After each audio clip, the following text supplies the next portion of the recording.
Dan, good morning. I'm excited today to talk to you about two primary things. One, why it is paramount that foundries, metal casting foundries in Michigan, across the United States and across the globe, invest in 3D sand printers. And two, why they should invest with LightSpeed when they buy that 3D sand printer.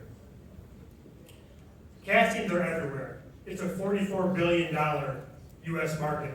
However, there are constraints, specifically related to sand casting and lightweighting. Here in the transportation capital of the world, we know that the mantra for transportation is lightweighting, whether that be by land, by air, by sea, by space. You need things that have really good strength to weight ratios, which is what lightweight is all about. That's where 3D printing comes in. So when we look at traditional sand casting versus 3D printing enabled sand casting, when we look at a part like you see there, that's a motorcycle frame component that was designed and optimized to be cast with 3D printed enabled sand casting. That part would be impossible to cast with traditional methods.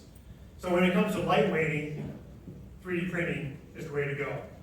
Tooling cost, there is no tooling cost for 3D printing. Market speed, because there's no tooling, you can get to market much faster. You can also revise your designs much faster because you just change the CAD and you 3D print it. So 3D printing enables foundry agility and ultimately profitability. Profitability in new markets and new profitability in existing markets. Now let's talk about the competition in 3D sand printing. This is not a new marketplace. X1 and VoxelJet are the incumbents. They've been in business for about 20 years.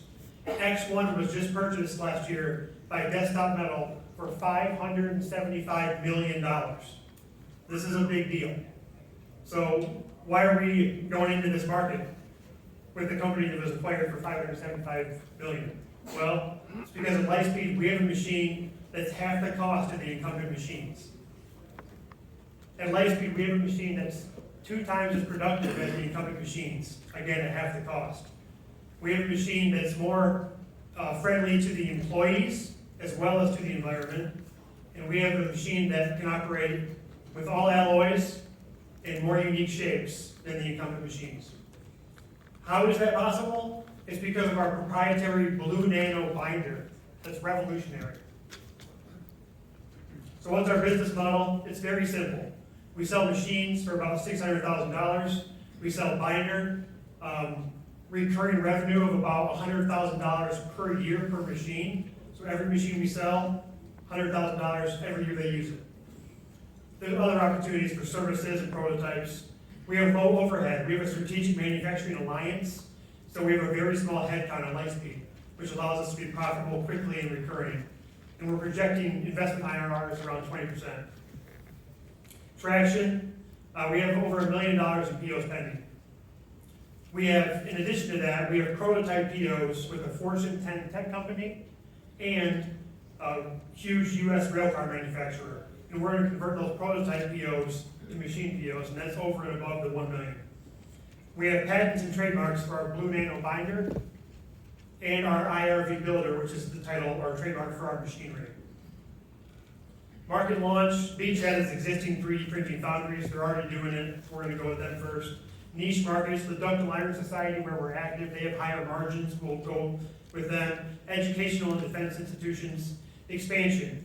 There's 2,000 U.S. foundries, and they're mostly small to medium-sized businesses. So it's been cost prohibitive to invest in this machinery in the past. We're half the cost, twice as fast, opens up new markets. Then we can go global. Here's the team. We have an experienced team, which makes us R&D, accelerated as well as commercialization accelerated. So finally, 3D printing for metal casting is not new, but finally it's faster, economical, and environmentally friendly. And we are open to some limited slots for investments coming soon. So thank you for your time. It's been a pleasure sharing with you how we can make foundries in Michigan, in the U.S., and across the globe more profitable and sustainable. Thank you, Dan. All right, judges, you have some questions for Daniel? You mentioned that the competitive position for the company is through Blue Nano, right? And one of the things is the environmental impact. Could you speak to that, please? Like, how is it different from the others for the actual input material? Yeah, so the binder technology we use is revolutionary and completely different from the incumbent machine. The incumbent machines use a two-part furan-enabled process, which there's volatile organic compounds related to that, there's hazardous air pollutants related to that. It's really sticky when you're done, so it takes a long time to desand the parts, to get all the sand off with paintbrushes and blow off. Ours is made with an engineered starch, completely different. It's a one-part system, and so that's really what enables us to be, half cost and twice as fast.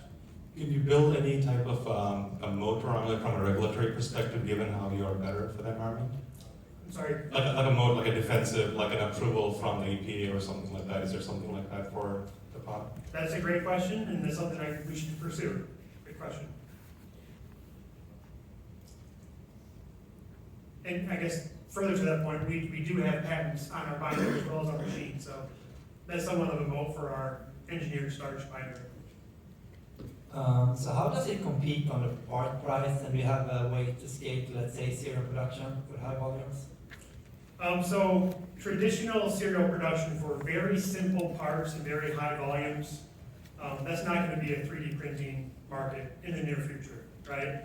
But if it's a complex part, then 3D printing can definitely compete because it can do things that traditional metal casting cannot. You mentioned around 2,000 U.S. foundries that exist across the country, and that's kind of your target market. How many of them are already doing this with your competitors? Do you have a sense of that? And how many still need this kind of technology? I'd say the vast majority still need this technology. And I'd say less than 10% of foundries have this in place. And the reason for that is because these machines have been around for 20 years, and they're really expensive and really slow.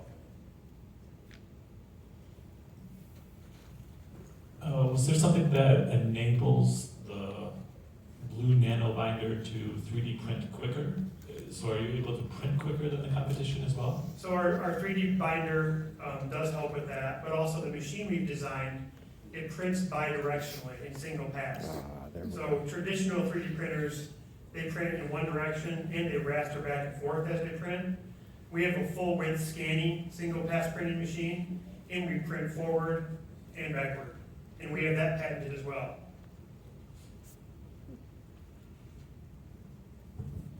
How does your patented technology impact your post-processing? That's a great question.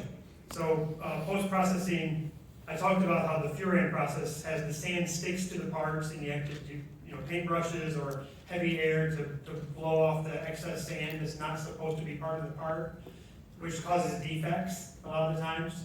So with our Blue Nano binder, it's really incredible how we pull the parts right out of the build bed, and the sand literally falls away. You could put a low PSI, low pressure air hose just to get whatever might be sticking a little bit, but it really just falls right away, and that reduces labor costs for the post-processing. Sure. Thank you. And in addition to that, for post-processing, some of the incumbent processes require that you put the build into a microwave or an oven, and we don't have to do that either. Thank you. All right, judges, thank you. And let's give a round of applause